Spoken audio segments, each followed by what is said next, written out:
boa tarde a todos. Num ano completamente atípico, marcado por uma pandemia que parou o mundo, com todas as consequências que daí advém para a atividade económica, que nós vimos a grande oportunidade de realizar em simultâneo de 8 a 11 de outubro a Tectónica, a Feira Internacional da Construção e Obras Públicas, e o SIL, Salão do Imobiliário de Portugal. O nosso objetivo foi, de alguma forma, juntar estes dois setores que têm uma complementariedade muito grande e um elevado potencial, aproveitando assim as sinergias que decorrem da sua realização ao mesmo tempo. É também verdade que neste contexto as economias globais e nacionais adaptaram-se, digitalizaram-se e a população alterou os seus hábitos e os seus comportamentos. Nós próprios estamos muito mais familiarizados com o teletrabalho e com as reuniões online do que anteriormente. Sabemos que nestes próximos meses, que esperamos que seja 1 ou 2, não vamos ter oportunidade de nos vermos e, portanto, de nos relacionarmos como seria hábito e como tantas vezes fizemos numa feira, interagindo com os nossos clientes, com os nossos parceiros e até com a nossa concorrência. Mas, obviamente, que nós vamos aproveitar também as novas tecnologias e lançámos o mês passado, no início do mês passado, um conjunto de webinars, o TechSil, e que tem tido imenso sucesso no setor. E, portanto, vamos também nós aproveitar e, no fundo, digitalizarmos o nosso negócio em complementariedade do negócio físico, que todos nós acreditemos que rapidamente possamos reativá-lo.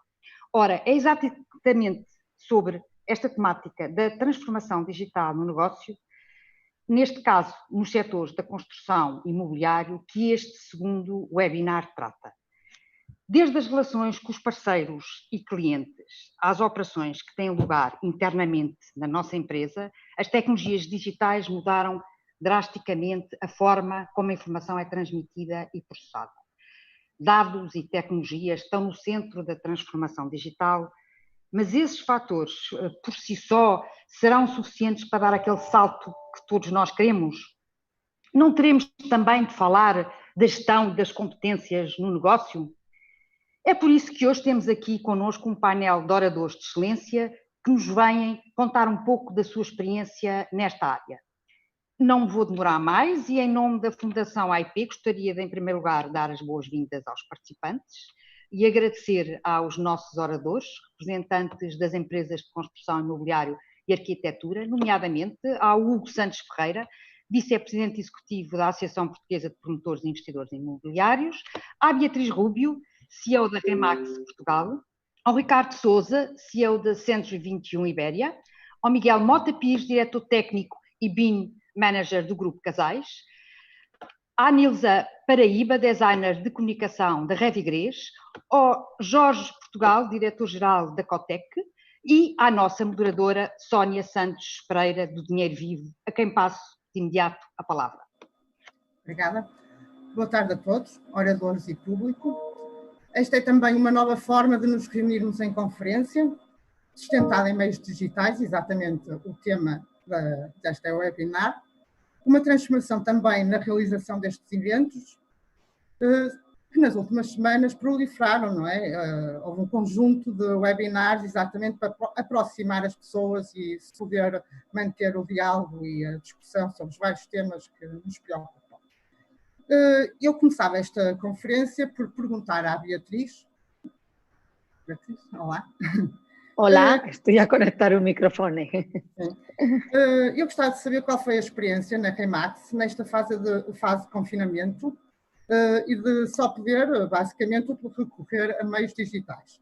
Como é que foi possível manter a atividade operacional? Ok, nós, a primeira semana paramos, como eu acho que aconteceu a todo mundo, debido a ese medo, a ese quasi pánico, mas la segunda semana optamos por ter un pé diferente que era de pragmático. O sea, non sabemos cuánto tiempo vamos a estar fechados e temos que comenzar a reinventarnos. E entón comenzamos a canalizar a todas as persoas a través de reunións de Zoom e do que era posible realizar. A tecnología pasou a ser importantísima comenzamos a ver que nos precisábamos de dúas coisas importantísimas para contactar aos nosos clientes. Conseguir falar con eles a través de Zoom ou de Skype. Outra era conseguir visualizar as casas a través de vídeos ou virtual tours, ou seja, que a persoa parece que está na casa e consigue visualizar a casa inteira sem ter que ir até a propia propriedade para saber se é o que procura ou não. Agora, como decía Fátima, a tecnología é moito importante, mas é preciso tamén aprender novas formas de facer. Ou seja, aquí a cualificación do cliente comprador ou do cliente propietario, daquele que quere vender, é importantísima. Para qué? Para depois mostrar propiedades a través destes novos sistemas digitais que existen, de virtual tours ou de visitas en 360 graus, e só, finalmente, faces 2 ou 3 visitas e aí concretizas a venda. Por qué? Porque na cabeza das persoas, e na miña propia, atención, eu agora falo como consumidora, eu non quero que as persoas entren na miña casa e ter aquí un despliegue de persoas a pasear pelos corredores e a visitar cuartos, tendo ainda os meus fillos en casa. Por tanto, na cabeza das persoas, a saúde ficouase da prioridade. E a segunda é a confianza que te dá que a persoa traballe e traballe ben. O que quer dizer, faz unha cualificación boa do comprador, se é realmente esa propiedade ou ese tipo de propiedade que ele procura, e depois unha cualificación tamén financeira. Será que ele pode comprar? Então, isto ten moito a ver, porque isto non ten nada a ver, esta crisis, que foi unha crisis de saúde, que pode vir a ser unha crisis económica, pero foi unha crisis de saúde, con anterior crisis. Por exemplo, há 2 factores que son totalmente diferentes. Os bancos permitieron a moratoria. Por tanto, o propietario que quer vender a súa casa non precisa de vender mal ou vender por moito baixo do prezo, pelo menos até agora. Depois vamos ver como é que van evoluir os seguintes meses e se hai moita empresa que fecha, entón aí habrá un orzamento familiar a reajustarse. O segundo punto é que os bancos continúan a dar crédito, porque apañou en unha situación en la cual financeiramente está moito mellor que há unos anos atrás. Entón, iso permite que continuemos a facer negocio. Só que o negocio, como vos digo, ten que ser totalmente visto de outra forma. E como nos lo vemos? Duma, utilizando a tecnología, usando e abusando da tecnología, mandando casas para que os compradores posan ver as casas e se imaginen dentro desas propiedades para saber se é eso o que queren. E segundo punto, só cualificando moito ben, inclusive financeiramente, para fechar un negocio con 2 ou 3 visitas. Muito bem, eu agora passava a mesma questão ao Ricardo, acrescentando que, no entretanto, também nesta fase de confinamento, houve necessidade de colmatar algumas lacunas para manter o negócio, nomeadamente a CMVM autorizou avaliações de imóveis com recursos digitais, apesar de ter que haver uma visita do avaliador, mas pronto, houve aqui uma forma de agilizar o processo. A questão das escrituras, por exemplo, é uma situação que eu penso já foi reclamada, mas ainda não é possível fazê-las digitalmente, não é? Portanto, isto do confinamento, se vier uma nova pandemia ou nova vaga no outono e inverno, às tantas carece de novas ferramentas para que o negócio se mantenha. Olá, Sónia. Boa tarde a todos. Obrigado à EP pelo convite e parabéns pela iniciativa, porque de facto é um tema bastante relevante nos tempos em que vivemos e vem claramente pôr em evidência a urgência desta transformação digital e da transformação de alguns protocolos de atuação que existiam até aqui.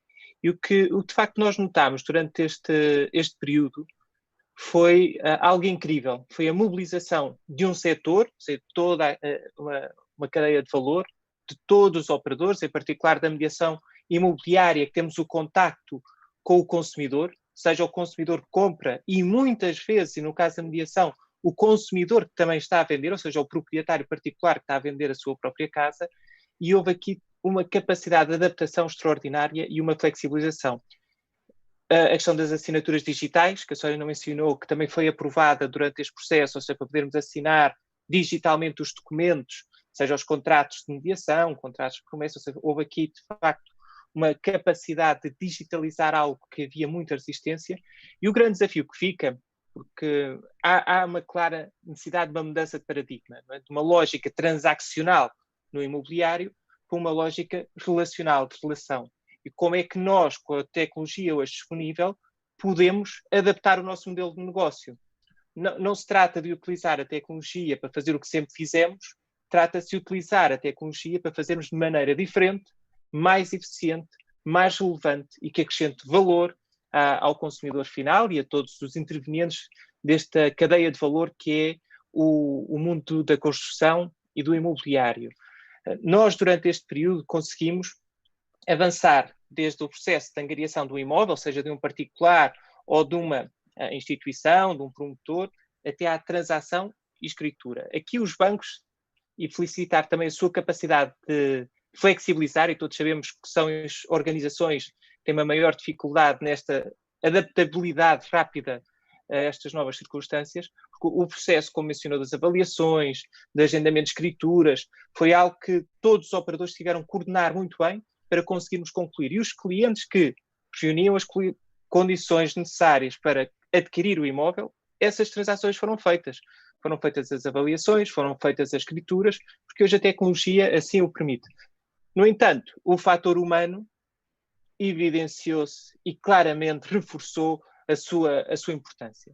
No momento onde a empatia é tão importante, a tecnologia só veio pôr mais destaque naquilo que é hoje realmente, ou eu diria a tecnologia mais importante de todas, que é a inteligência emocional, a capacidade de criar empatia com os clientes neste processo e com os fornecedores. Tivemos um momento, né, as últimas semanas, e vamos viver seguramente nas próximas semanas, esta capacidade que temos de ser generosos, seja com a parte consumidor, seja com os nossos fornecedores, com os nossos parceiros, porque o mercado claramente se vai recordar da forma como estamos a tratar. E aqui esta digitalização, que é um tema que todos falámos e discutimos durante muito tempo, esteve na agenda de todos durante muito tempo e todos apresentámos novas ferramentas, novos sistemas, eu até diria muitos brinquedos novos que a tecnologia nos proporcionou ter, e durante este período do Covid-19 fomos todos obrigados a passar à prática. Aquilo que era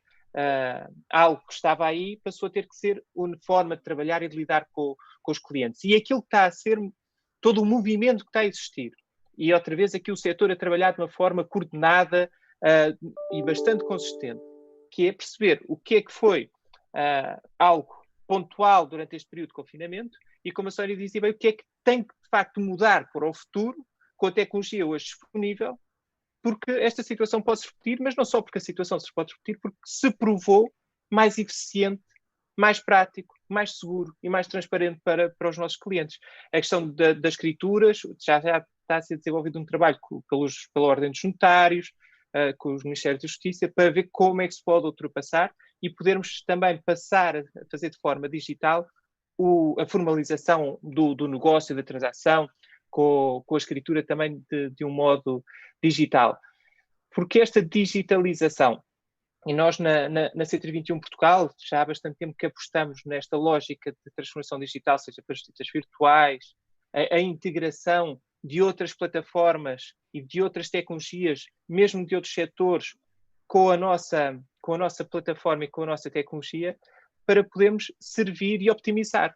Uma coisa que nós temos a certeza absoluta, e agora deixou claro e reforçava este ponto, é a importância do fator humano na cadeia de valor do imobiliário, em particular.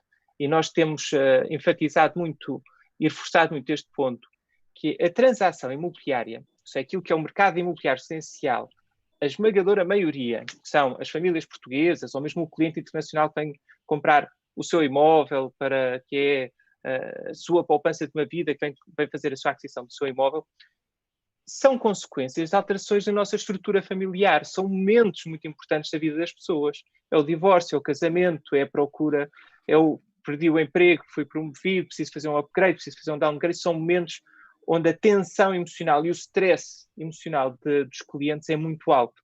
E que a tecnologia por si só não é a solução. E este é um ponto muito importante de refletirmos como setor naquilo que é a digitalização necessária. a digitalização não serve para substituir o fator humano, serve para optimizar o nosso trabalho, de todos os stakeholders do setor de construção e do imobiliário, e proporcionarmos uma transação mais segura, mais transparente e claramente, e temos conversado muitas vezes sobre este ponto, a necessidade de informação de qualidade em Portugal sobre o nosso setor, em particular do residencial, e aqui com a digitalização da transação, da gestão da transação, porque o mais fácil, que já todos tínhamos vindo a implementar no passado, foi a parte de promoção, ou seja, promoção do imóvel, a visita virtual, os vídeos, as reuniões por videoconferência, era algo que já estava estabilizado, que agora viemos tornar mais comum no nosso dia-a-dia, nos nossos encontros, e esta conferência, em vez de ser uma conferência física, estarmos hoje aqui por webinar é a demonstração disso mesmo. O grande desafio que se prende agora e que fomos obrigados a avançar e temos que continuar este processo é na gestão da transação e na própria transação.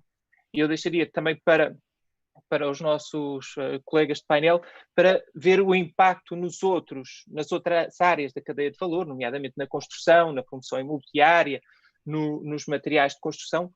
Claramente, a tecnologia hoje disponível e a digitalização dos processos permite que nós façamos aqui uma evolução fundamental para a profissionalização do nosso setor e, acima de tudo, para uma maior cooperação entre as diferentes fileiras da construção e do imobiliário. Realmente, falou há pouco, foram lançados um conjunto de brinquedos, como disse, nesta fase. As visitas virtuais foram melhoradas, as tais visitas também, ou as possibilidades de ver um imóvel a 360 graus. Eu, de acordo com as informações que vão chegando aos jornais, umas mais credíveis que outras, deu a entender que neste período de confinamento houve um disparar de visitas das pessoas que estavam em casa, não é? Aos vários imóveis que estavam nos vários portais do setor. Agora que estamos já numa fase de desconfinamento, nomeadamente dos agentes imobiliários, esse disparar está-se a sentir em contactos efetivos? Para mim ou para a Beatriz? Primeiro para o Ricardo e depois será para a Beatriz também. Ok. Por favor. Ok. Sim, como a Beatriz também mencionou no início, a primeira semana de confinamento, ou seja, entramos quase em estado de anestesia geral, que o mercado continuou mais ou menos idêntico, e depois vimos uma queda livre, ou assistimos uma queda livre do tráfego online, ou seja, que é onde os clientes iniciam o seu processo de pesquisa e investigação do mercado, e a partir ainda do final de março, o tráfego começou claramente a recuperar. Já chegámos a meados de abril com o tráfego mais ou menos em linha com o pré-Covid, e os meses de maio vimos esse tráfego ser transformado em contactos. O que vem claramente demonstrar algo que nós no setor temos vindo a defender e a transmitir, que não existiu uma paragem do setor. O que existiu foi uma suspensão da procura, um adiamento da decisão, por um motivo óbvio, que era a prioridade de todos, a segurança, foi a segurança, a nossa segurança, foi a saúde, e nesse sentido a demonstração disso mesmo é em maio. Nós não estamos a níveis pré-Covid, em maio já estamos a níveis de 2019 naquilo que é a procura e o interesse. Um dado que eu gostaria de destacar, que vamos ter que trabalhar aqui bem, e a Beatriz também já mencionou, que é a qualificação do cliente. O lado aspiracional está claramente a especular um bocadinho as opções da procura. Hoje o cliente comprador quer uma casa maior, quer mais quartos, quer mais área. Há um aumento muito grande na procura por moradias, ou seja, que é o lado aspiracional. Agora,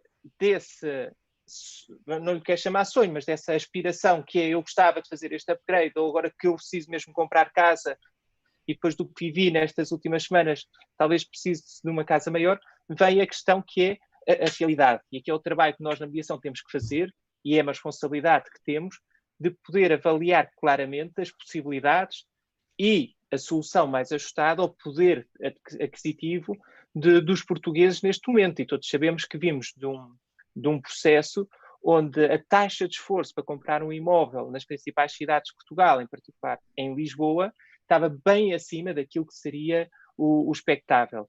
e também conseguimos ver ao longo de março até o dia de hoje, e no nosso caso em particular, Sónia, nós tivemos apenas 8% da nossa carteira ao dia de hoje que teve uma revisão de preço.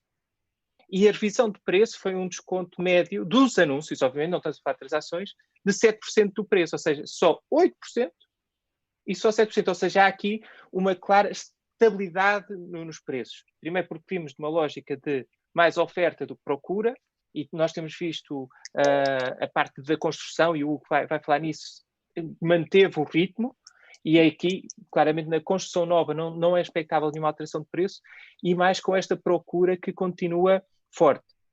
A questão que fica por responder, porque estamos ainda numa fase de monitorização, qual é que vai ser o impacto nos próximos trimestres, não é? Com o aumento do desemprego, a continuação do layoff, obviamente que a procura que está no mercado, que efetivamente pode adquirir e pode ter acesso a um crédito à habitação e pode concluir a transação, vai diminuir, e aqui fica algo que eu diria prematuro ainda podermos definir uma clara trajetória para os próximos meses, mas a nossa expectativa é que seja pela procura, pelo número de transações, um último trimestre bastante forte e uma recuperação progressiva ao longo do ano 2021.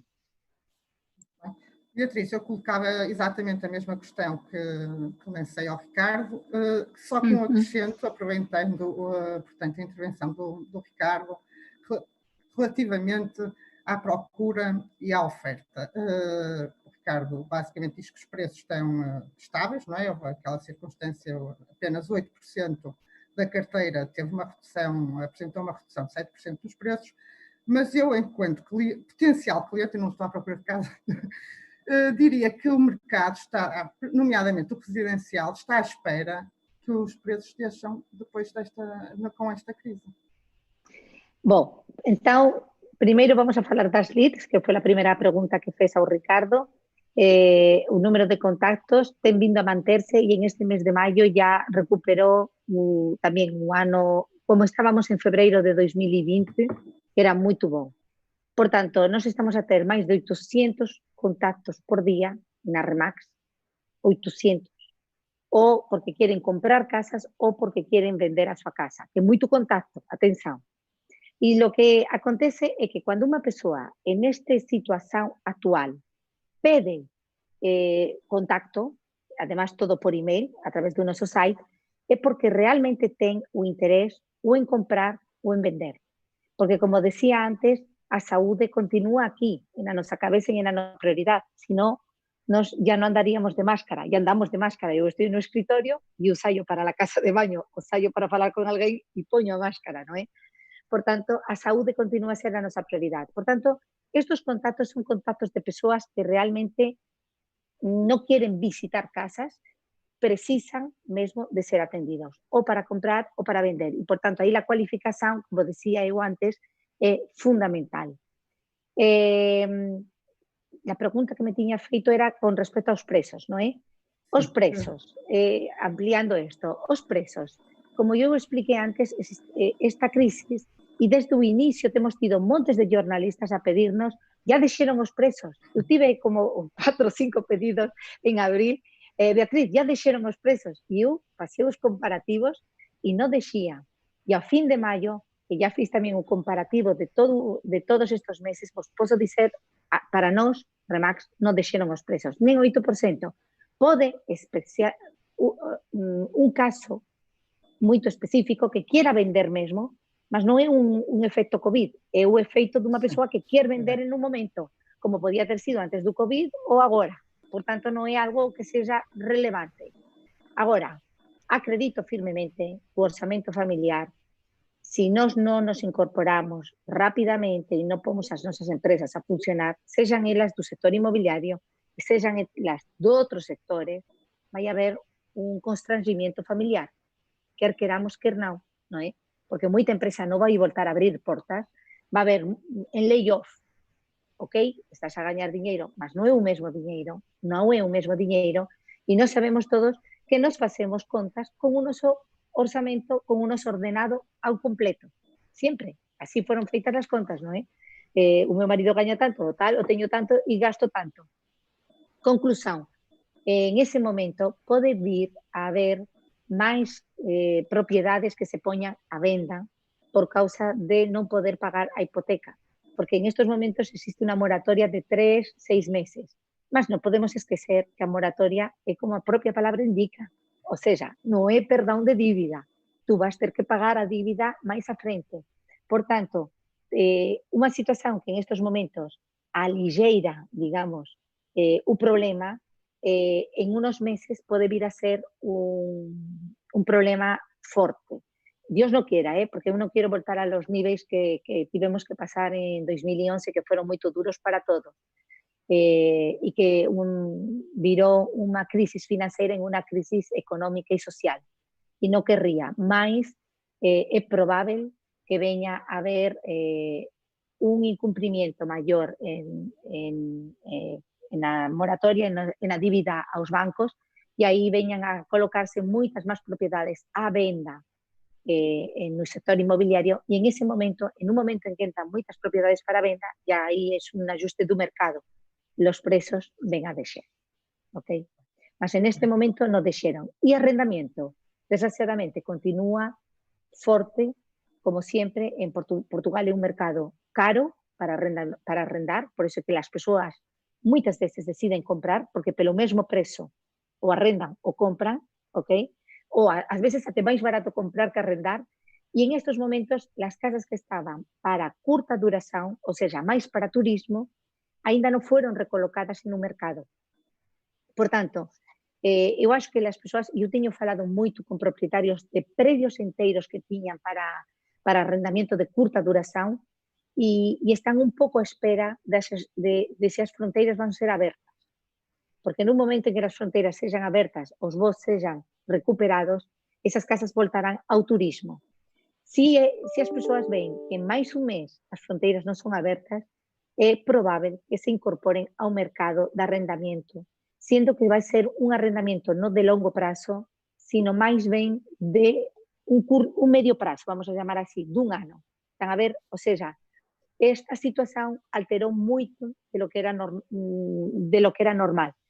E só para dicervos, antes falábamos da tecnología, antes do COVID, lembrome de ter feito unha presentación para los Remax e dizer, os agentes, eu acho que o carácter humano nunca vai ser sustituído pela tecnología, ok?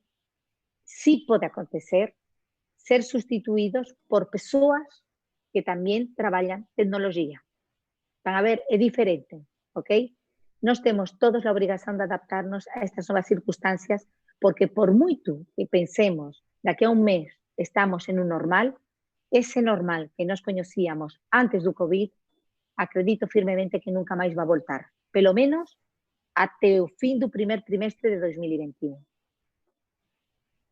Obrigada. Era iso, non era, Sónia? Sim, okay. Sim, obrigada. Agora colocava uma questão ao Hugo Santos Ferreira. Boa tarde. Boa tarde. Pois, Portugal estava num ciclo muito positivo no que toca ao investimento imobiliário, à promoção, não é? Agora, o país poderá assistir a uma inversão dessa tendência. Ainda hoje a associação, a API, apresentou o programa Relançar. Quer enquadrar? Sim, bom, antes de mais, boa tarde a todos, boa tarde a quem nos ouve, boa tarde aos meus colegas de painel, ilustres profissionais do nosso setor, cumprimentar e saudar por esta iniciativa também a Fundação AIP, o CIL e a Tectónica, e é com muito gosto que aqui estamos. É verdade, a APPI lançou hoje formalmente o seu programa Relançar. No fundo é um programa que visa capacitar Portugal, capacitar o setor imobiliário para voltar a atrair investimento estrangeiro. Como sabem, o setor do investimento imobiliário, o setor que a APPI representa, vinha captando cerca de 15% do PIB nacional e entendemos que neste momento as nossas empresas estão preparadas para voltar a assumir um plano de retoma. Mas para isso, portanto, no fundo, para capacitar as empresas a regressarem à atividade por um lado e, por outro lado, dotar também o setor imobiliário da necessária atratividade, credibilidade e, no fundo, fazer com que Portugal não deixe de ser um país seguro e atrativo para os investidores, são necessárias uma série de medidas e de condicionantes. E, no fundo, o programa Relançar é isso mesmo, não é relançar o setor imobiliário, é relançar Portugal, é relançar a economia portuguesa, mas que é baseada no investimento imobiliário. Entendemos que o investimento imobiliário tem sido, enfim, um setor, e o imobiliário no seu conjunto tem sido um setor maltratado, mas é importante não esquecer que é um setor de facto estratégico e que é um setor que, volta a enfatizar, representa 15% do PIB, como é, por exemplo, o caso do turismo. Dentro das medidas do programa a relançar, portanto, no fundo, as medidas que o manifesto dos investidores imobiliários, no fundo é um manifesto que representa 200 empresas na área da promoção e do investimento imobiliário, que são representadas por nós, subscreveu e entregou no início da pandemia junto ao Governo, e inclusivamente junto ao Primeiro-Ministro, com quem temos estado num contacto muito próximo. No fundo, esse manifesto elenca uma série de medidas. No caso, são 9. Nós, das 9, identificámos as que chamamos vitais. Portanto, aquelas sem as quais temos algumas dúvidas que, se não forem decretadas, não conseguimos capacitar o nosso mercado para voltar a ajudar a economia. Sem vos querer maçar em demasia, aproveitava só até para introduzir o tema no debate, se for o caso, resumir aqui em um minuto o que são as 4 medidas vitais. Medida número 1, relançar de forma clara, inequívoca e desassombrada os programas de captação de investimento estrangeiro, nomeadamente Golden Visa e regime do residente não habitual. Veja-se no caso do programa Golden Visa, que esteve neste momento, neste ano, em cima da mesa com uma autorização legislativa do Orçamento de Estado para 2020, veja-se que é um programa que, pese embora seja também ele tão maltratado, conseguiu captar em 2019 700 milhões de euros à economia e representou 85 milhões de euros em impostos diretos ao Estado. Portanto, tudo dinheiro, capital, riqueza e investimento que são absolutamente necessários neste momento. O que acontece é que é preciso voltar a relançá-los. Eu relembro, na altura em que foi feito o anúncio, por meados de fevereiro, antes do Covid-19, do anúncio da medida de que iria estar qualquer coisa prevista nesse sentido no Orçamento de Estado, essa notícia chegou lá fora e, nesse mesmo dia, fazia manchetes em jornais como Financial Times, Le Figaro, notícias dizendo que Portugal já não acolhia bem os estrangeiros já não eram bem-vindos a Portugal, com um simples anúncio. E, portanto, o relançamento, claro, do Golden Visa não é só relançar o programa, é relançar uma mensagem lá fora e cá dentro de que precisamos de investimento, o investimento continua a ser bem-vindo ao nosso país. Segunda medida vital para o relançamento da atividade, o relançamento da economia portuguesa. Efetivar um processo que está em curso e que começou, e que aliás era um dos nossos pedidos já há bastante tempo, efetivar o encurtamento dos prazos do licenciamento camarário. Sabíamos que o atraso do licenciamento camarário vinha sendo classificado como um dos maiores imponderáveis de investimento no nosso país, como um dos pontos mais negativos para investir no nosso país. Estão a ser tomadas medidas, principalmente pelas câmaras de Lisboa e Porto, nessa medida, nomeadamente a sua digitalização, e o Porto foi inclusivamente mais longe e adotou um programa de redução de taxas e tempos, nomeadamente a metade, para no fundo voltar a captar investidores, e portanto é preciso efetivar essas medidas e torná-las generalistas do ponto de vista nacional. Terceira medida absolutamente vital, reduzir a taxa do IVA na construção nova. Mas nós não dizemos isto de uma forma irresponsável e generalista, não. Reduzir aonde? Nas principais necessidades do país, que são, que sabemos todos, habitação, arrendamento, classe média. A parcela de um IVA à taxa normal e não sendo dedutível é um caso único na Europa em matéria de habitação e é um dos maiores custos do projeto imobiliário em Portugal. Tem inviabilizado um arranque de uma série de projetos precisamente nestas necessidades de habitação, arrendamento e classe média. E, portanto, se queremos, de facto, incentivar, e eu acho que até mais do que incentivar é viabilizar este tipo de projetos para uma classe média verdadeira, temos que realmente reduzir um dos custos de contexto, e um dos custos de contexto é a redução do IVA na construção. Quarta e última medida, absolutamente vital, acabar com uma das maiores incoerências da nossa política fiscal em Portugal, que é o AIMI na habitação. Ora, os terrenos e ativos para uso terciário estão isentos da AIMI. Então, mas aquela medida, aquela necessidade que nós sabemos que é a maior em Portugal, que é a habitação, não está isenta da AIMI. Então, mas que incentivo, que mensagem é que nós queremos passar aos investidores que querem investir em ativos habitacionais? É que são duplamente castigados com uma dupla tributação. Não faz, pois, o menor sentido acabar com o famoso imposto de mortágua absoluta e rapidamente, porque sabemos que tem afastado muitos investidores que nem sequer conseguem perceber a lógica da medida, no sentido em que Portugal refere sempre, e bem, que a habitação de facto é uma das necessidades do país. E, portanto, no fundo, estas são as 4 medidas vitais para retomar a atividade, permitir que as empresas retomem ativamente a sua atividade e que permitam dotar Portugal fazer com que Portugal continue a ser um destino seguro, atrativo e credível aos investidores estrangeiros. Para quê? Relançar a economia portuguesa, relançar Portugal. Bem, e relativamente a esta questão das cautelas todas que assistem agora os potenciais clientes e os potenciais investidores, quer no contacto social, quer inclusive em viagens de negócios por avião, não é? Vai haver uma tendência de quebra. As tecnologias, estas ferramentas todas digitais, serão a ferramenta ideal para contornar todos esses obstáculos que surgiram com a pandemia?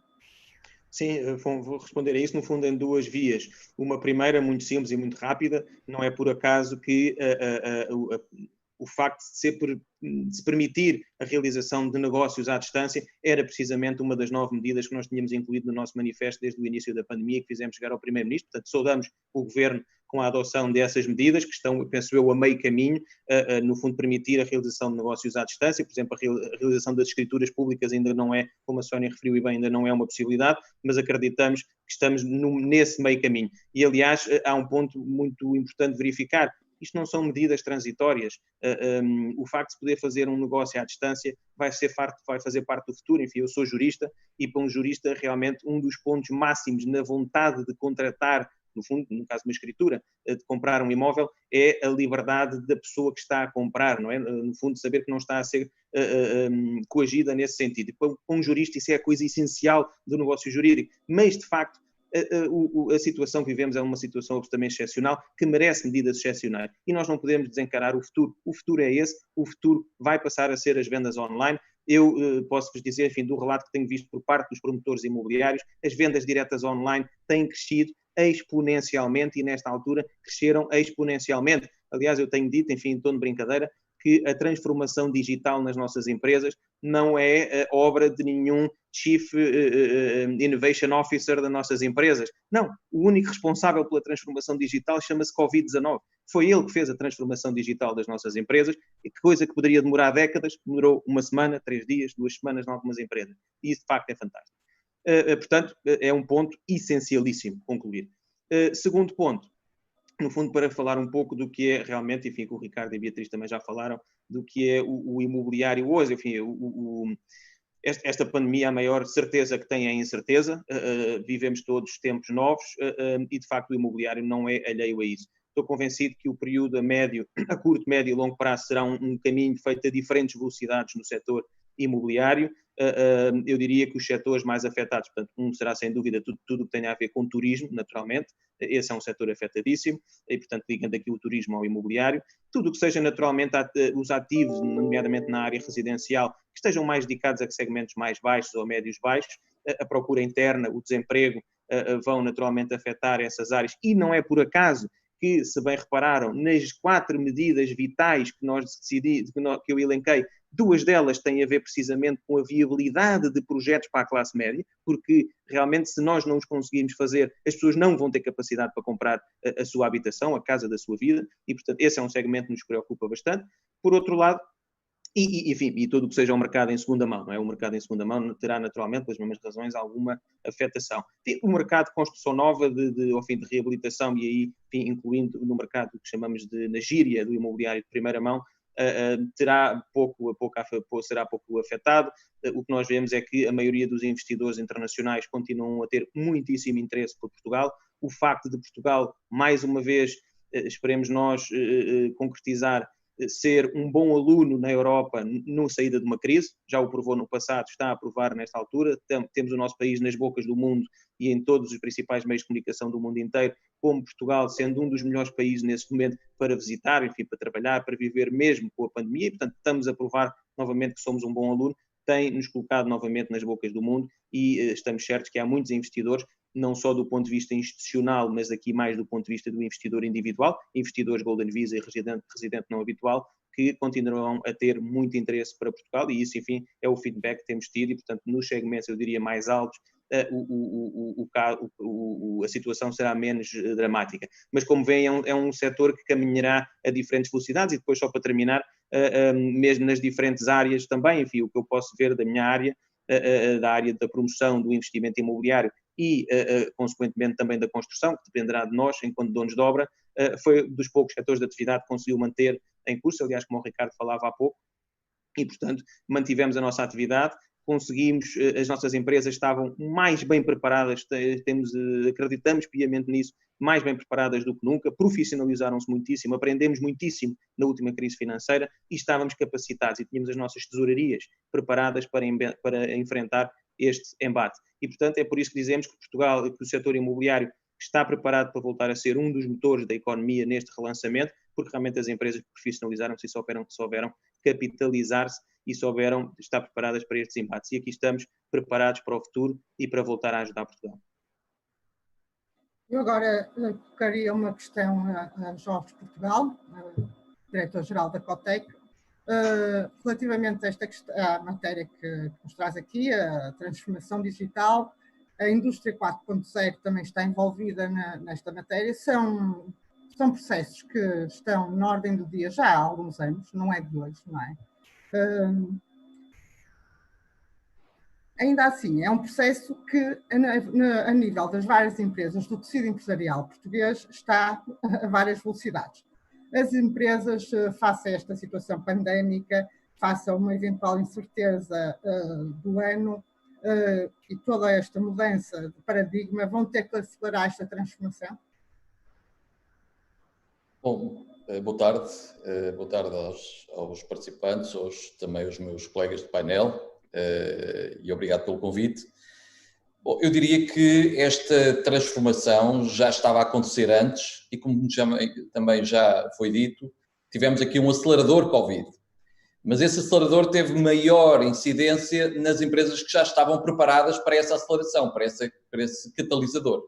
Naquelas que não estavam preparadas não teve grande efeito e provavelmente até poderá, digamos, colocar uma situação de essas empresas ficarem irremediavelmente para trás, caso não haja um esforço de recuperação bastante intenso para colocá-las novamente, digamos, dentro de um trilho de evolução do seu modelo de negócio que tenha, digamos, que responda exatamente aquilo que hoje começam a ser estándares de mercado, exigências para poder estar no mercado, sem os quais não é possível competir.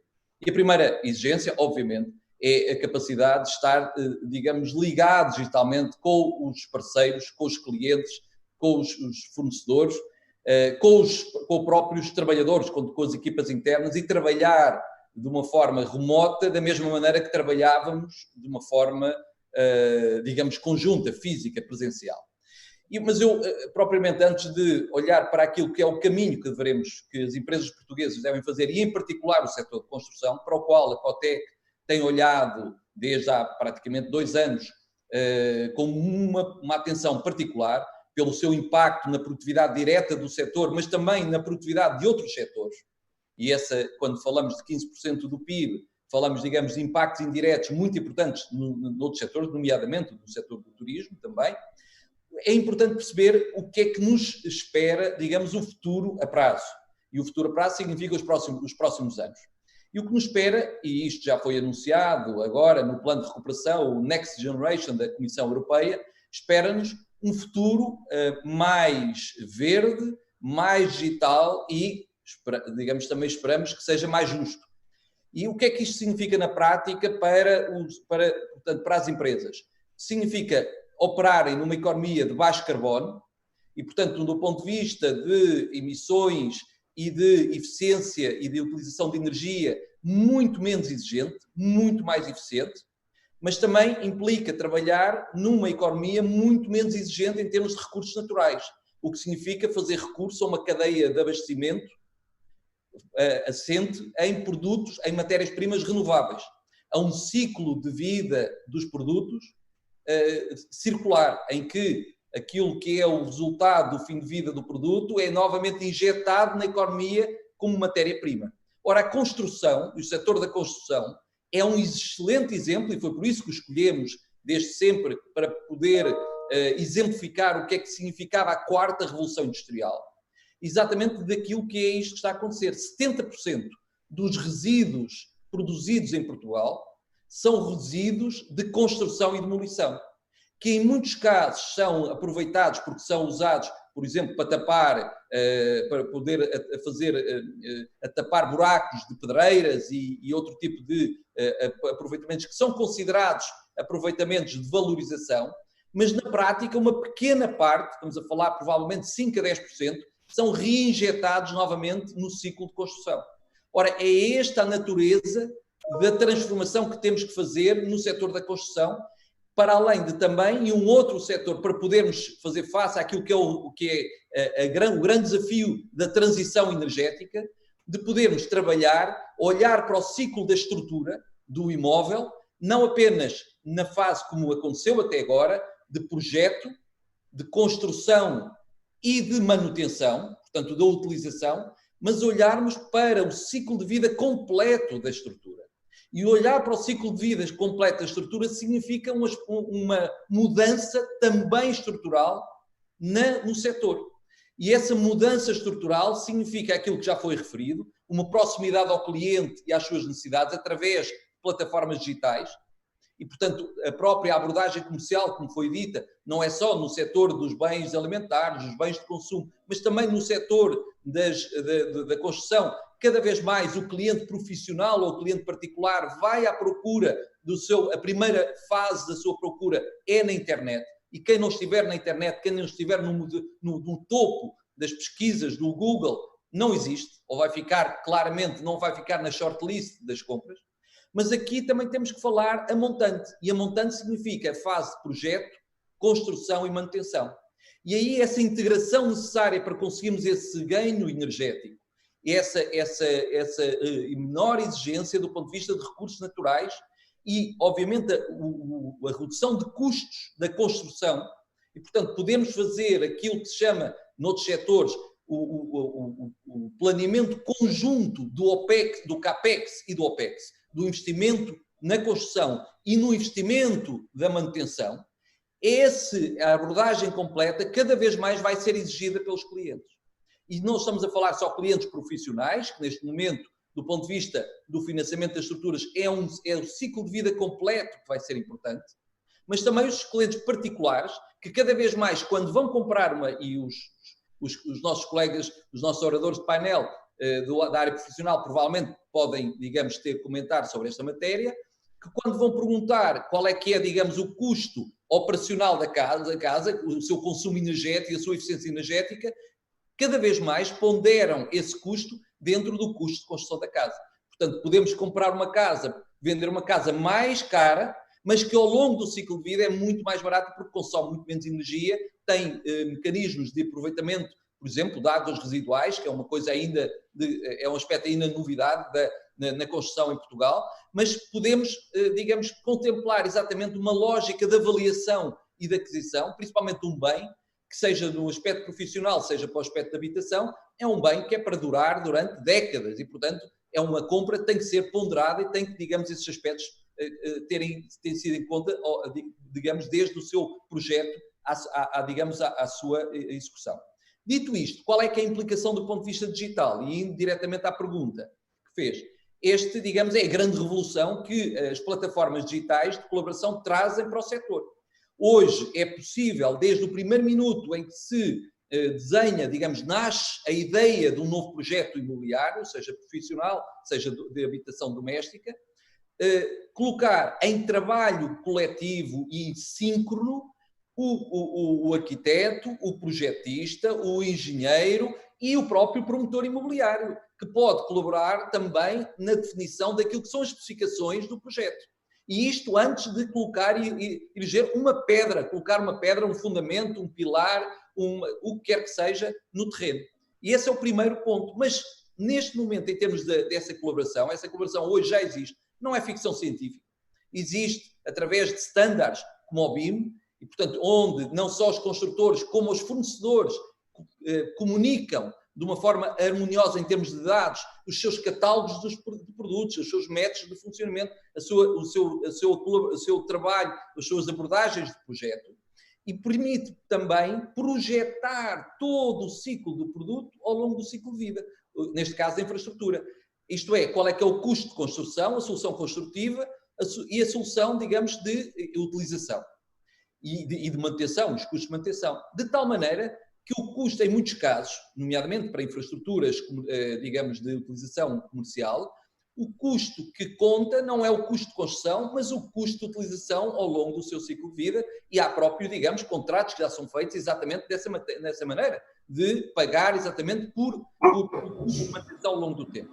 Dito isto, qual é que é o impacto? Neste momento já temos essa tecnologia, como foi dito, a tecnologia já existia, o Covid o que fez foi acelerar. Nós temos muitas empresas na Cotec, nossas associadas, que já estão a trabalhar com o BIM, com o Building Information Model. Nós produzimos um relatório sobre o potencial e o benchmark há 2 anos sobre o BIM, e agora, recentemente, produzimos também um relatório sobre a bioeconomia circular, do qual o setor da construção é um setor prioritário do ponto de vista de elevação de produtividade, e não apenas só na construção, na eficiência de construção, na eficiência nos materiais, mas também em todo o ciclo de vida, portanto, a eficiência energética e de utilização de recursos. É um dos setores mais importantes e nós quantificamos neste relatório, quantificamos a contribuição digamos, do setor da construção para exatamente o ganho de produtividade nas próximas décadas.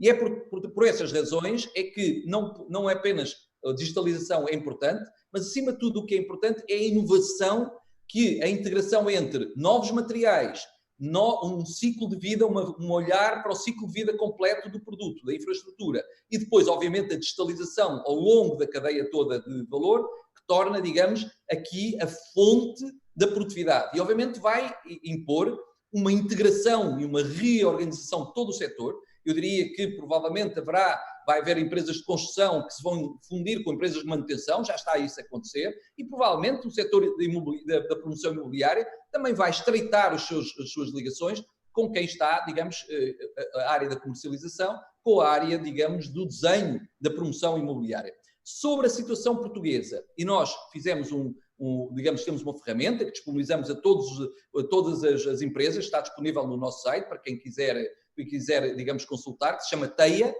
É um sistema, digamos, que permite o planeamento do investimento digital, da inovação digital.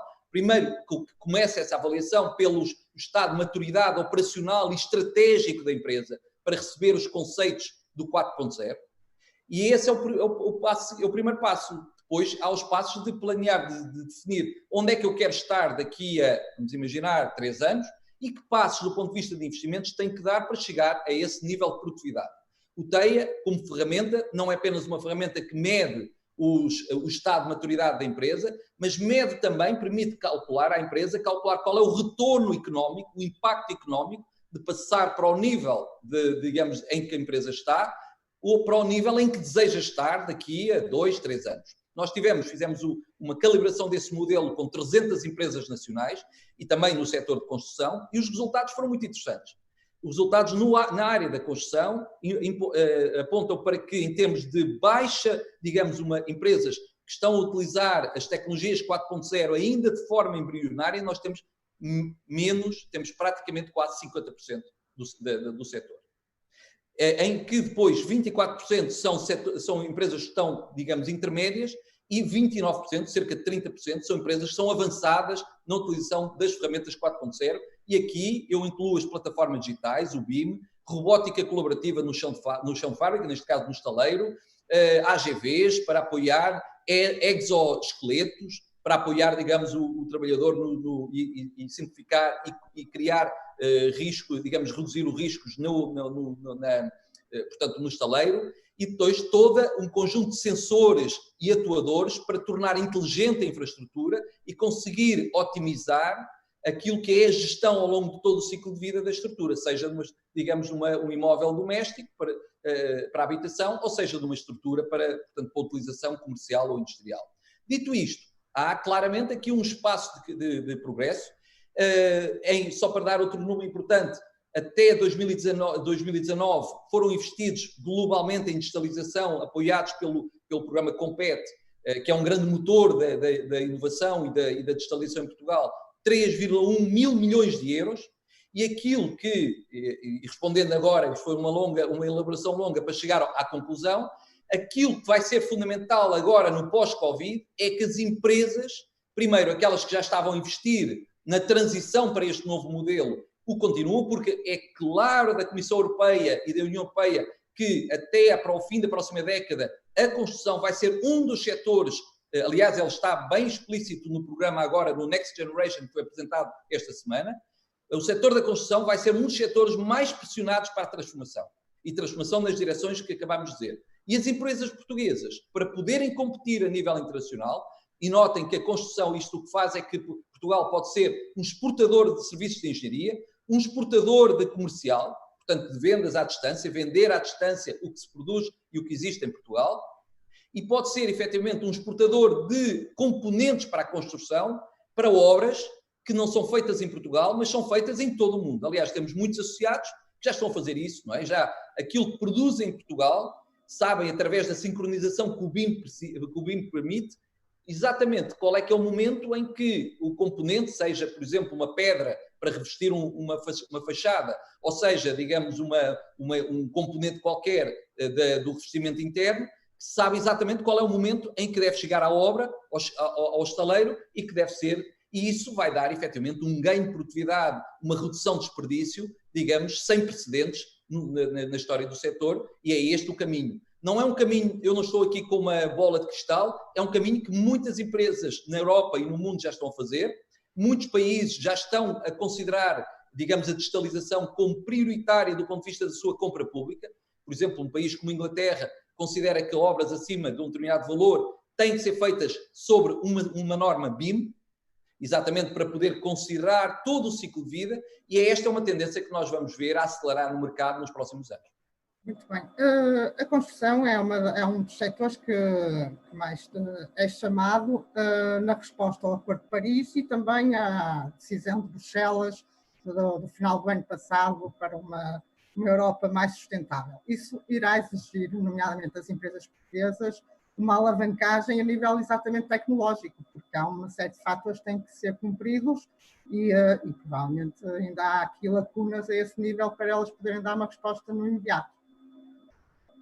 Não, claramente, decorre, o que acabou de dizer, decorre daquilo que é esta transformação que está em curso.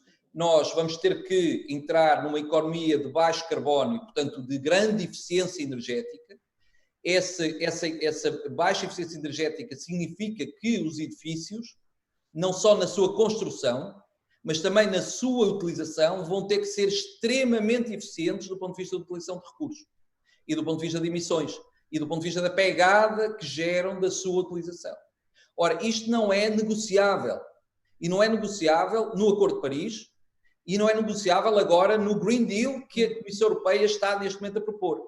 E não foi por acaso que neste novo, digamos, tinha havido um plano industrial pré-Covid, apresentado pré-Covid, e havia também um Green Deal que não levantou, Green Deal de digitalização e Just Transition, que não levantou grande entusiasmo por parte, digamos, dos observadores antes desta crise, e a Comissão Europeia percebeu que tinha que aproveitar a crise. A crise era uma grande oportunidade para renovar exatamente aquilo que tinha que ser a oportunidade de que a saída da crise é também um acelerador para a transição digital verde, portanto, em termos de eficiência de recursos, e, acima de tudo, uma economia, uma bioeconomia e uma economia circular. Posso-vos dizer que, neste momento, a questão dos resíduos de construção e demolição, como disse, 70% dos resíduos em Portugal são construção e demolição. Nós podemos reduzir substancialmente aquilo que vai para aterro, ou que é ilegalmente ou legalmente, digamos, colocado em aterro, contaminando os solos. Podemos reduzir simplesmente por um aumento marginal naquilo que é a reintrodução dos materiais de construção. E o que é preciso para isso? É preciso, digamos, engenharia e utilização de normas. Atenção, já temos falado com os gabinetes de projeto, com a Ordem dos Engenheiros, não é por falta de normalização, não é por falta de métodos, portanto, muitas vezes é por uma inércia daquilo que já se faz. Por outro lado, digitalização de toda a cadeia de valor. As empresas portuguesas, e aqui falámos há bocado, na introdução, a Fátima falou das skills. Nós estamos a ver, por exemplo, uma grande procura de projetistas em BIM. O que significa que o projetista vai deixar de ser projetista? Não. O arquiteto vai deixar de ser arquiteto? Não.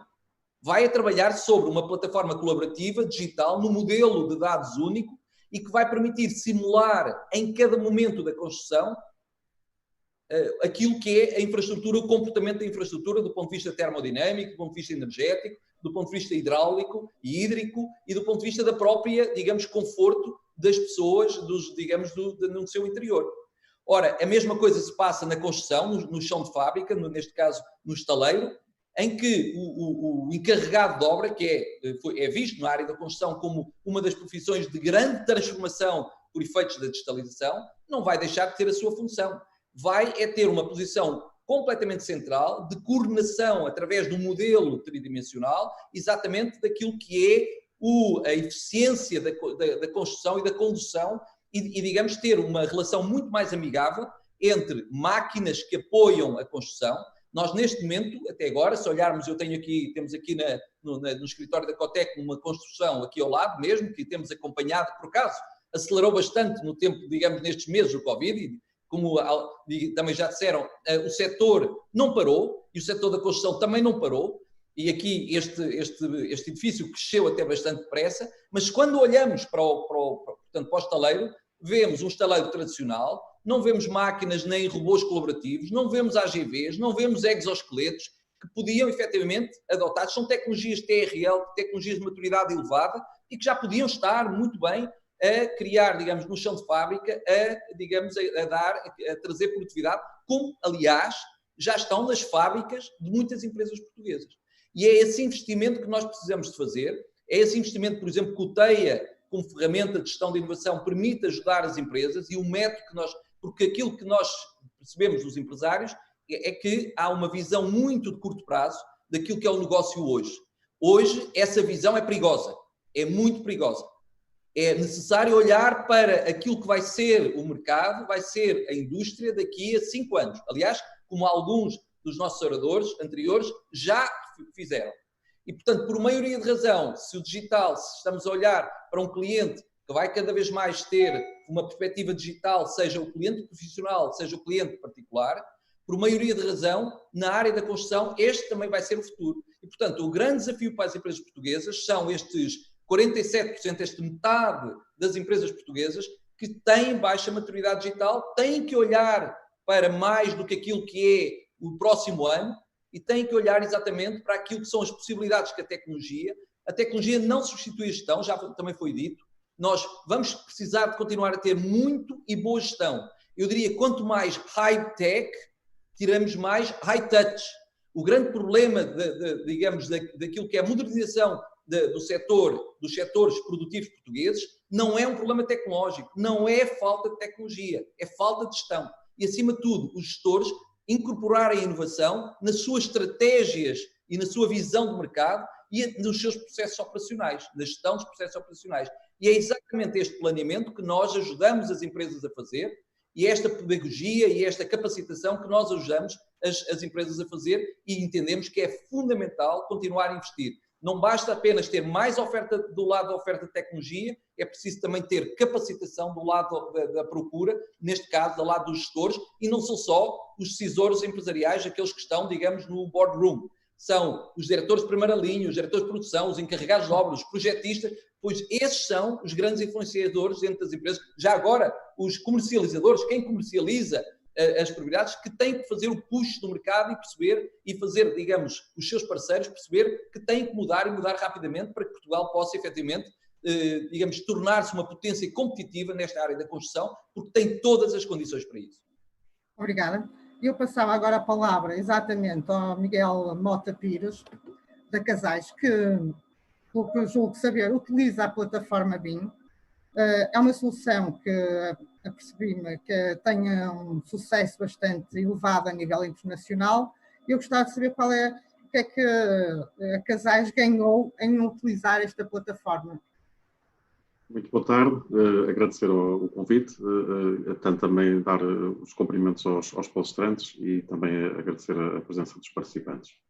A nível da digitalização da construção, acho que já foram tocados aqui tópicos cruciais e, no fundo, uma construtora cada vez mais deixa de ser entidade executante e passa a ser um gestor de processos cada vez, por um lado, mais high-tech, mas cada vez mais ligados e materializados depois na linha de quem executa, da mão de obra.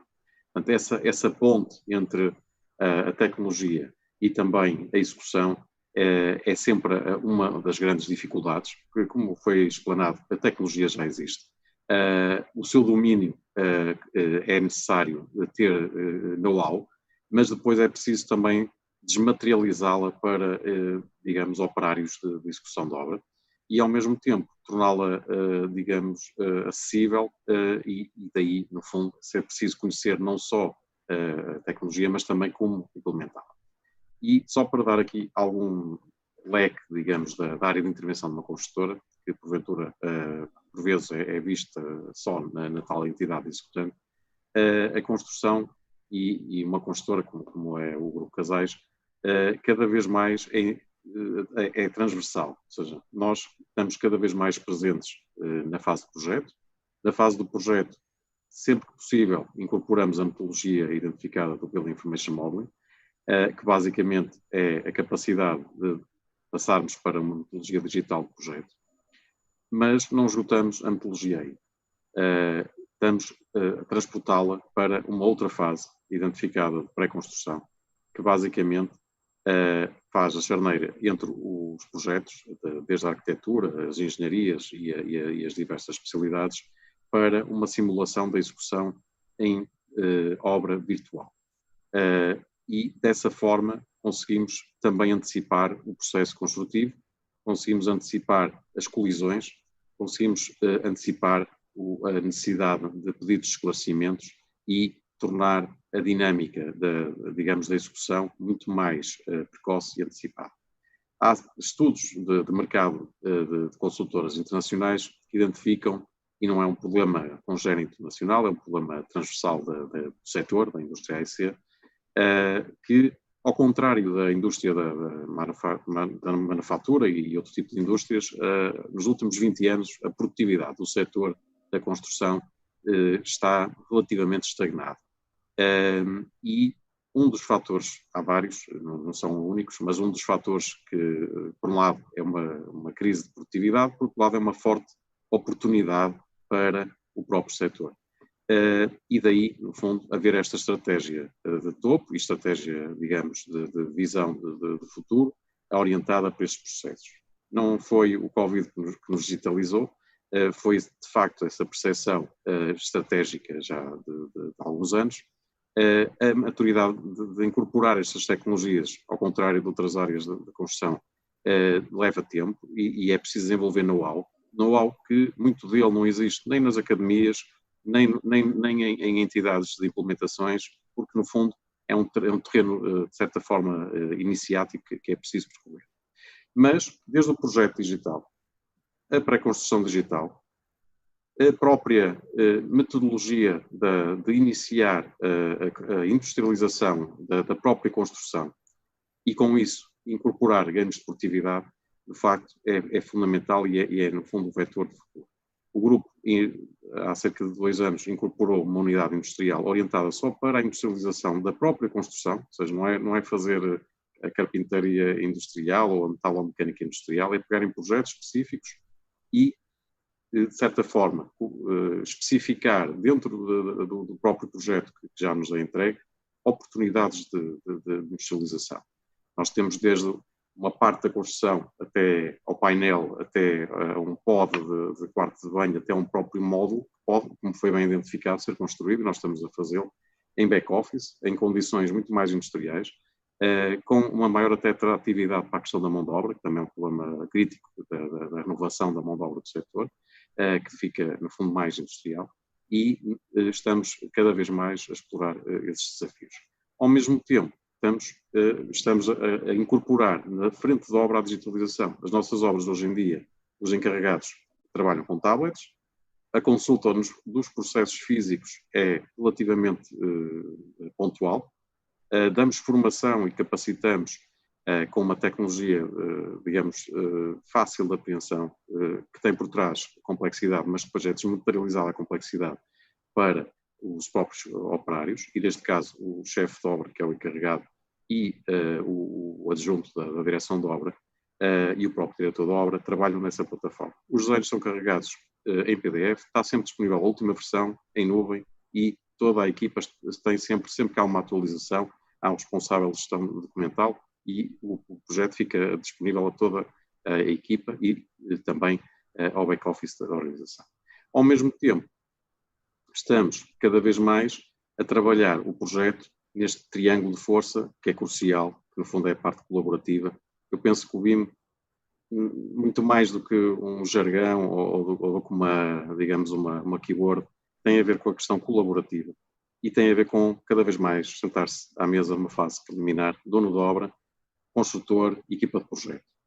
E cada vez mais temos clientes que tiram, no fundo, partido deste regime colaborativo e se apercebem do seu virtuísmo, de ser um ciclo virtuoso, porque o dono de obra quer materializar o seu negócio, ainda antes deste cenário ou em qualquer outro, o mais cedo possível, para poder ter o retorno do seu investimento numa fase mais precoce. Quantos mais meses decorrem de pôr o ativo ao serviço do mercado, mais custos financeiros, mais risco de materialização de vendas, mais dificuldade existe. A tecnologia, a questão do regime colaborativo entre as entidades e também a rápida imersão nas opções tecnológicas, que cada vez mais têm que ser customizadas muito a montante, porque depois o ciclo anterior, que se baseava em construir um projeto durante quase um ano ou às vezes mais, e depois ser a primeira vez que a construção participava na fase em que dava cotação, e depois tinha que se reescrever quase o projeto ou uma parte dele. Partes das opções eram tomadas por intervenientes que até desconheciam a sua materialização, o que é que o mercado opta e também as disponibilidades. Coisas tão simples como escolher uma marca que tem um prazo de entrega de 6 meses, pode ser, digamos, ter que mudar um sistema. Um exemplo crucial. Mas, no fundo, acho que esta lógica da digitalização no grupo já começou há diversos anos, com um forte impulso, digamos, recente, nos últimos 2 anos, em que incorporamos a questão da pré-construção como charneira, a questão do BIM como processo em que nas obras mais importantes está presente, também a questão da industrialização, em que começamos a criar painelização de sistemas e de opções com possibilidade de customização pelos próprios donos de obra, para também dar maior margem de liberdade, e ao mesmo tempo a incorporação das ferramentas digitais, não só na parte de concepção, mas na parte da execução da obra. A questão do cloud, toda a organização está a trabalhar em plataforma cloud, não só a nível de arquivo, de documental, mas mesmo a nível de interligação das pessoas, a criação de equipas de trabalho e mesmo a questão da comunicação, o que fica muito fluido, até porque o nosso grupo está em 16 países e isso é central. Quem está numa lógica internacional tem que estar altamente digitalizado, porque senão não consegue trabalhar de forma consequente. E cada vez mais estamos não só atentos, mas a incorporar tendências, como é o caso da parte robótica orientada para a construção, a questão de monitorizar também as oportunidades da realidade aumentada e virtual, em que muitas vezes até fazemos simulações de áreas da construção. Por exemplo, um exemplo prático é a construção de um hotel. É típico o cliente pedir um quarto modelo. E há hotéis, um específico que me recordo na Baixa de Lisboa, bastante conhecido, que fizemos 8 quartos modelos, portanto, e é de topo. Portanto, imaginem só, não só o custo, mas também o desperdício de energia para se chegar à opção final, mas é legítimo porque a questão da decoração é central. Mas com os modelos virtuais, se calhar em vez de 8, fazíamos, faz de conta 3, não deixaremos de ter que fazer vários, mas as opções poderiam ser mais visuais antes de executar. Isso também é algo que já estamos a propor aos clientes e com resultados práticos. Também a questão da sensorização da própria construção. Ou seja, os sistemas que permitem, hoje em dia a tecnologia de facto, os tais brinquedos que falamos há pouco, chegam a limites até pouco excepcionais. Estamos a estudar a questão da proteção de dados, até por causa precisamente dessa situação de exposição dos trabalhadores a uma monetização excessiva, mas inclusive é possível nós colocarmos câmaras nas gruas para fazer a monitorização dos fluxos, digamos, de trabalho, sensores nos capacetes por equipa, para não haver a questão, digamos, da personalização do sensor, mas para compreender os ritmos de produção e também, inclusive, acelerómetros nos próprios coletes para perceber se as pessoas estão, digamos, mais ativas ou menos ativas. Não numa questão digamos, de auscultação do trabalho, só para perceberem que uma tecnologia hoje em dia permite diversas formas de abordar a questão da produtividade e também da monitorização. Outras questões muito críticas têm a ver com esta centralização da construção cada vez mais como um stakeholder fundamental na participação como parceiro direto deste triângulo da equipa de projeto e da equipa das decisões de dono. Ser o último interveniente que recebe, digamos, um embrulho que já tem todo o processo desenhado e depois tem que implementá-lo em 12 meses de construção, é de facto muito redutor para quem depois é a entidade que vai ter que materializar todo um conjunto de opções e que, se forem construídas em comunhão, o resultado final será certamente o win-win para todos os intervenientes e, ao mesmo tempo, esta questão da atual disrupção que se antevê do setor, com a entrada até de stakeholders fora do ciclo da construção, como é o caso da Amazon, como é o caso também da própria Google, a questão a estudar formas de entrar no setor, como entraram no setor desde os táxis até outros setores conhecidos. Acho que também vão ser formas diferentes da digitalização chegar e em que as empresas que, no fundo, trabalham têm que estar não só atentas, mas também têm que fazer o seu roadmap de inovação.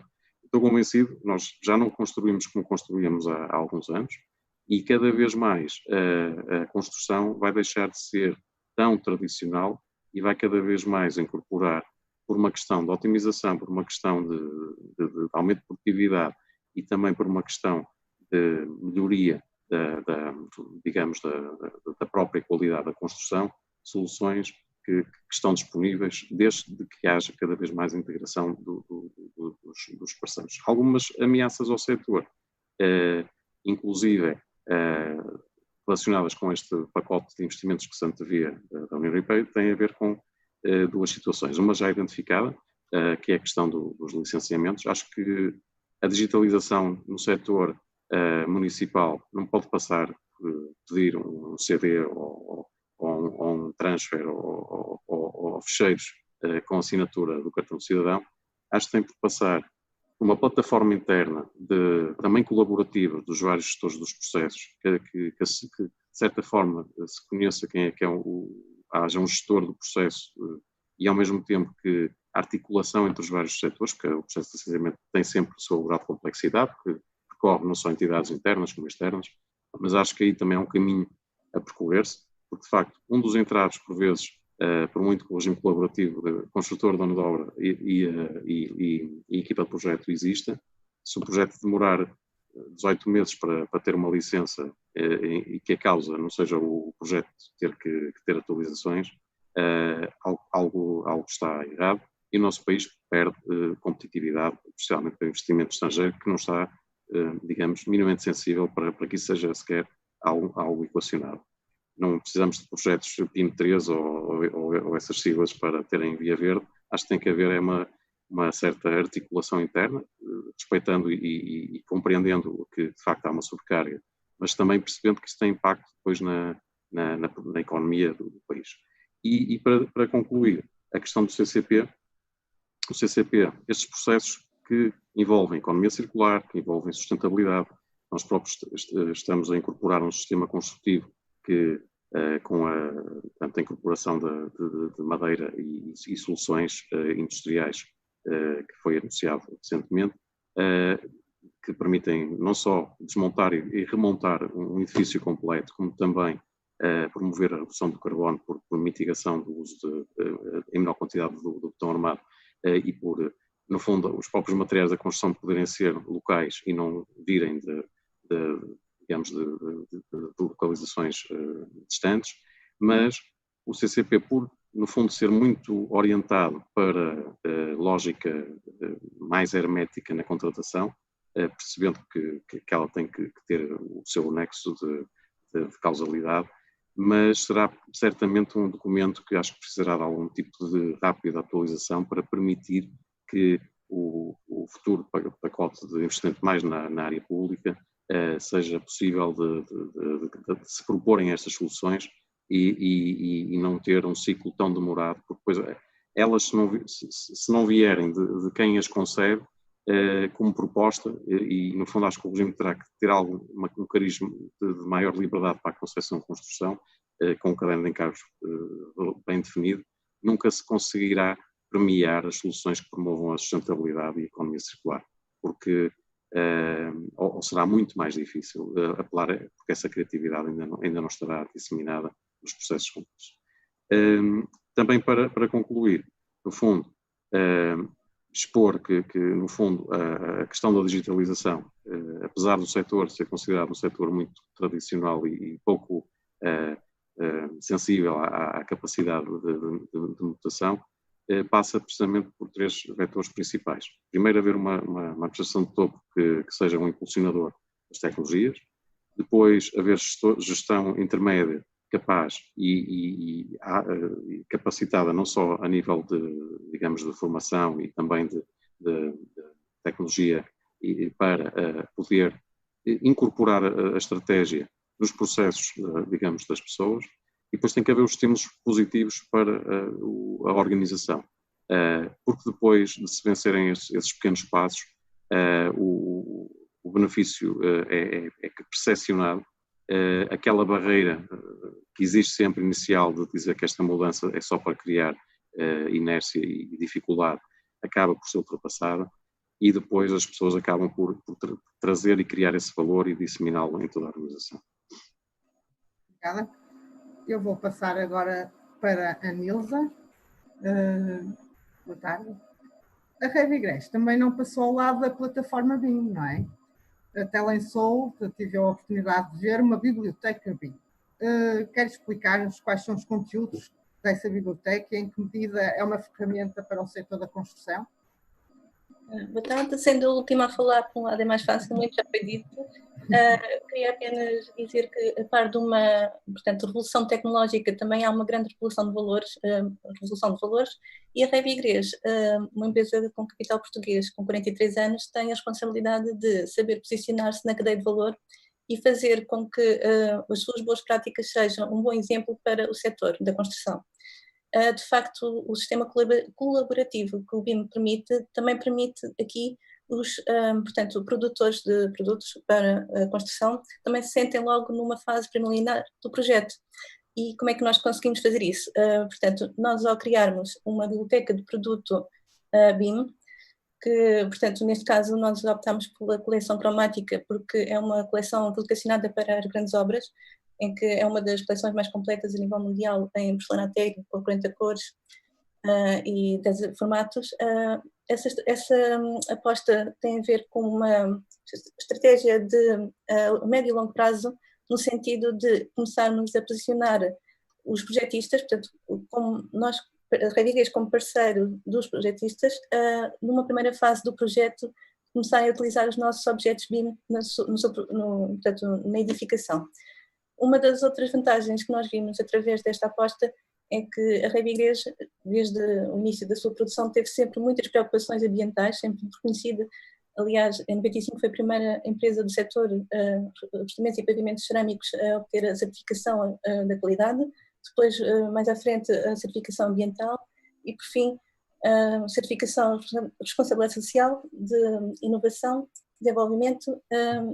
Portanto, isto para dizer que nós quisemos capitalizar este esforço na produção, no investimento numa declaração ambiental de produtos, EPDs, que está na ficha de produto da biblioteca BIM, ou seja, quando é avaliado o produto na fase das suas matérias-primas, portanto, pré-produção, produção, os gastos energéticos ao nível da energia, da água, na produção do produto. Depois também a sua durabilidade, que tem tudo a ver com a gestão de vida do próprio edifício relativamente à durabilidade, para evitar a demolição precoce ou mesmo a sua reutilização futura em termos de desmontagem ou destruição do edifício. Portanto, todas essas informações estão no objeto BIM, que acaba por ser um objeto único. Em vez de ser portanto, optado pelos projetistas só ao nível, ou dos engenheiros só ao nível de estética, também há aqui uma possibilidade de logo no primeiro momento do projeto ser comparado com outros produtos que esteticamente possam parecer parecidos, mas depois na sua ficha técnica está por trás realmente o investimento que a empresa faz e uma diferenciação de posicionamento do produto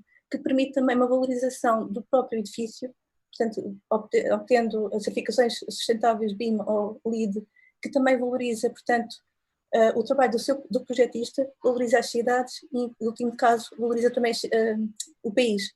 Portanto, a Revigrias tem esse posicionamento ao nível de líder de mercado, de as primeiras apostas serem ao nível, se calhar ainda, de criar awareness, não ao nível de criar negócio, mas temos à vista realmente este posicionamento estratégico do negócio, capitalizando as novas tecnologias, a digitalização, tudo o que é possível fazermos de inovação a nível do apoio ao cliente, da promoção de produto, das ferramentas de marketing automation para trazer cada vez mais conhecimento ao nível da cadeia de valor também portanto, todo o processo de seleção de produto, prescrição e depois ao por fim a aplicação em obra e depois o acompanhamento de todos os nossos profissionais e comerciais no terreno, ao apoio à obra, também terem um apoio ao nível da informação que está sempre atualizada, portanto é sempre renovada em termos de online, disponível para download, informação sempre atualizada do produto, criando aqui também uma mais-valia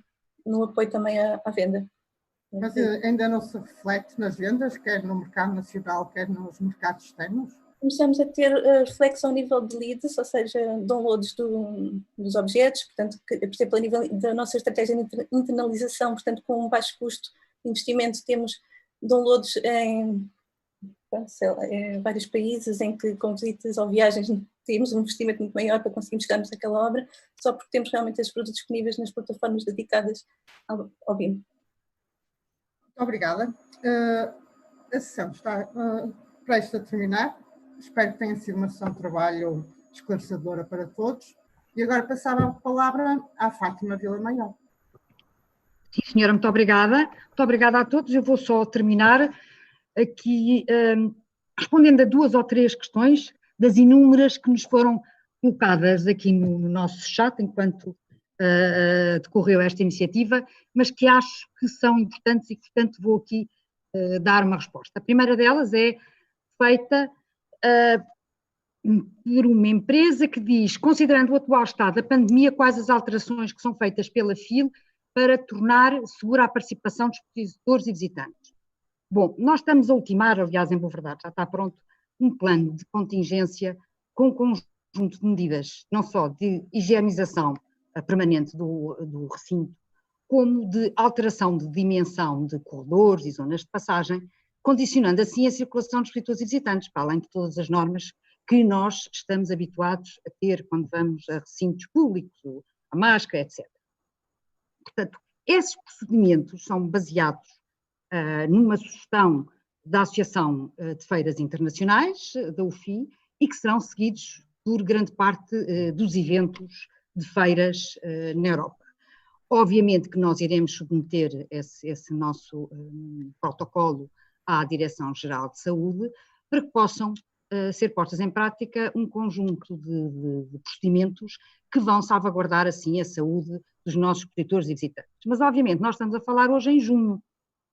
A feira SIL e Tectónica terão lugar de 3 a 8 de outubro. Até lá muita coisa vai acontecer e não vai ser o primeiro evento aqui a realizar-se na FIL. Portanto, vamos ter aqui algumas preocupações. Nesta altura estamos, se calhar, a antecipar muitíssimas atividades que vamos fazer condicionadas. Nessa altura a realidade pode ser outra, mas nós estamos já preparados, porque para nós, além do mais, o que é importante é a segurança dos nossos funcionários e dos nossos expositores e visitantes. Outra questão, e só para terminar, que nos foi posta também aqui, que é como teremos a certeza que a Tectónica e o SIL vão poder se realizar no início de outubro e o que é que poderá ser diferente? Bom, claramente que nós estamos a trabalhar neste sentido. Uma feira não se organiza, e os senhores todos saberão, e estão aqui à nossa frente os nossos expositores, que não é numa semana ou duas que se prepara uma feira. Uma feira prepara-se com 4 ou 5 meses. E, portanto, nós estamos a trabalhar claramente nesse sentido. Foram canceladas todas as feiras na Europa, como sabem, havendo, no entanto, agora algumas certezas, nomeadamente que a Alemanha vai começar a organizar os eventos, especialmente B2B, no final de agosto, com todas estas restrições que eu acabei de falar, e que aqui a vizinha Espanha, que teve um percurso de pandemia muito mais complicado que o nosso, já tem reagendado eventos profissionais, nomeadamente a Alimentária Barcelona, que é uma das maiores feiras que se realiza em Barcelona, em meados de setembro. E, portanto, nós estamos muito confiantes da realização dos nossos eventos em setembro e, neste caso, também em outubro. Atrevia-me a dizer que a nossa atividade não se assemelha e é de longe muito mais controlável do que os concertos ou festas populares que já estão de alguma forma liberados para o princípio de outubro, não é? Portanto, nós, para além de tudo isso, temos aqui alguns mecanismos que nos permitem condicionar alguns movimentos. Mas para nós também estas condicionantes e estas entropias ao nosso negócio, que em boa verdade foram condicionantes e afetaram o nosso negócio, também surgem aqui algumas oportunidades. E eu permito-me dizer que nós estamos a trabalhar de uma forma muito séria com um conjunto de compradores internacionais que provavelmente não viriam à feira, por questões de agenda, por questões outras, e que estão interessados em participar no programa do Web Buyers que vai ser lançado no SIL e na Tectónica com o objetivo de promover a exportação dos produtos portugueses. E, por outro lado, como também já foi aqui referido noutro webinar, estamos a ter, por parte de parceiros e potenciais expositores espanhóis e italianos, alguns pedidos de informação para poderem participar na nossa feira de construção, aliás, porque os 2 grandes países em termos de produtores deste tipo de material, que são Espanha e Itália, tiveram processos pandémicos muito mais gravosos que o nosso e, portanto, se calhar sentem-se mais seguros e eu acho que Portugal, e neste caso em especial Lisboa, vamos ver se isto se mantém nesta linha, vão estar com certeza, vão ter condições para estar na linha da frente relativamente a estes eventos. Eu só para terminar gostaria de agradecer a todos, aos nossos oradores, à nossa moderadora, e dizer que o próximo webinar terá lugar no dia 23 de junho e será subordinado ao tema A Construção Imobiliário Verde e Sustentável, uma temática que no enquadramento do apoio da União Europeia, aliás, já foi aqui referido, se reveste de imensa oportunidade. Até lá podem também subscrever o nosso conteúdo do YouTube no canal FIL, não só para verem este webinar, quem não teve a ocasião de ver o webinar todo, mas se estiverem interessados em ver o anterior. E para ficarem também ao corrente das nossas iniciativas. Bom, e por último também agradecer a todos os participantes que estiveram aqui connosco nesta hora e meia. Espero que este debate tenha sido suficientemente esclarecedor e vamos vendo por aqui, se não, de 8 a 11 de outubro no SIL e na Tectónica aqui na FIL. Muito obrigada e boa tarde. Obrigado.